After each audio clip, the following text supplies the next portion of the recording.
Assalamualaikum teman-teman, saya Isma Adawiyah dari Fakultas Kesehatan Masyarakat Universitas Islam Negeri Sumatera Utara, KKN kelompok 96. Di sini saya akan membahas tentang hak pekerja wanita. Tenaga kerja berperan penting dalam membantu peningkatan prospek perusahaan menjadi lebih baik lagi, terutama dalam hal proses produksi perusahaan. Apabila melihat kepada tenaga kerja sebelumnya, masih banyak perusahaan yang menggunakan tenaga kerja laki-laki. Namun, sekarang ini perusahaan tidak hanya memperkerjakan tenaga laki-laki saja, tetapi juga memperkerjakan tenaga perempuan. Tenaga kerja juga harus diberikan perlindungan yang menjadi salah satu hak mereka, dan untuk mengetahui adanya perlindungan maupun batas-batas dalam mempekerjakan wanita, pemerintah Indonesia membentuk peraturan yang mengatur mengenai ketenagakerjaan, yaitu dalam Undang-Undang Nomor 13 Tahun 2003 tentang Ketenagakerjaan. Berikut adalah hak-hak pekerja wanita. Yang pertama, cuti menstruasi. Cuti menstruasi diatur dalam Undang-Undang Nomor 13 Tahun 2003 Pasal 81. Bagi pekerja perempuan yang sedang menstruasi, diizinkan untuk tidak bekerja pada hari pertama dan kedua loh. Tentunya cuti ini diberikan dengan melampirkan surat dokter ya. Yang kedua, ada cuti hamil dan melahirkan.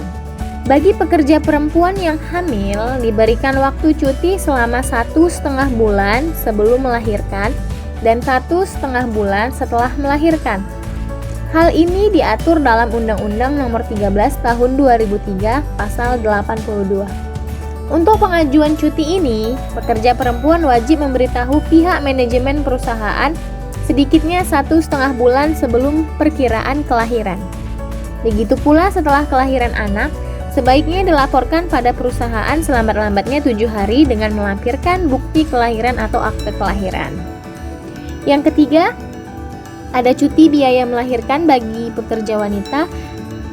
Undang-Undang Nomor 3 Tahun 1992 tentang Jaminan Sosial Tenaga Kerja dan Peraturan Pemerintah Nomor 14 Tahun 1993 tentang penyelenggaraan Program Jaminan Sosial Tenaga Kerja mengatur tentang kewajiban perusahaan yang memiliki lebih dari 10 tenaga kerja atau membayar upah sedikitnya Rp1.000.000 untuk mengikutsertakan seluruh tenaga kerjanya dalam program BPJS Kesehatan.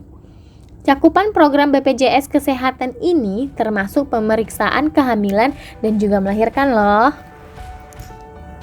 Yang keempat, hak menyusui atau ASI. Dalam pasal 83 Undang-Undang Nomor 13 Tahun 2003 sudah disebutkan bahwa pekerja perempuan yang masih menyusui dipersilahkan untuk menyusui atau setidaknya memerah ASI pada saat jam kerja. Pasal 10 Konvensi ILO Nomor 183 Tahun 2000 mengatur soal durasi waktu dan pengurangan jam kerja yang diberikan untuk ibu menyusui. Sedikitnya 1 atau lebih jeda saat jam kerja berlangsung. Terkait hal ini, dianjurkan untuk perusahaan memiliki ruang menyusui sendiri yang layak. Yang kelima, ada cuti keguguran. Bagi pekerja perempuan yang mengalami keguguran, ia juga mendapat hak yang sama dengan cuti melahirkan selama 1,5 bulan atau sesuai dengan anjuran yang diberikan dokter. Untuk mempergunakan hak ini, pekerja perempuan melampirkan surat keterangan dokter ataupun bidan. Yang keenam, larangan PHK. Peraturan Menteri Tenaga Kerja Nomor 03 Tahun 1989 mengatur larangan PHK terhadap pekerja perempuan dengan alasan menikah, sedang hamil, dan melahirkan. Hal ini didasari oleh perlindungan bahwa ketiga hal tersebut adalah kodrat dan harkat dan martabat sebagai seorang perempuan. Dan yang terakhir, hak mendapat fasilitas khusus.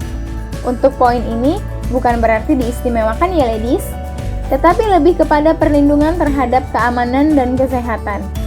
Peraturan Undang-Undang Nomor 13 Tahun 2003 Pasal 76 menyebutkan bahwa pekerja wanita yang bekerja antara pukul 11 malam sampai dengan 7 pagi berhak mendapatkan makanan dan minuman bergizi serta terjaga kesusilaan dan keamanannya selama di tempat kerja. Terkait dengan keamanan, pengusaha wajib menyediakan angkutan antar jemput bagi pekerja perempuan antara pukul 11 malam sampai dengan pukul 5 pagi. Nah, itu dia tadi hak-hak bagi pekerja wanita yang wajib diterapkan oleh setiap perusahaan. Sekian dari saya, terima kasih semua teman-teman. Assalamualaikum.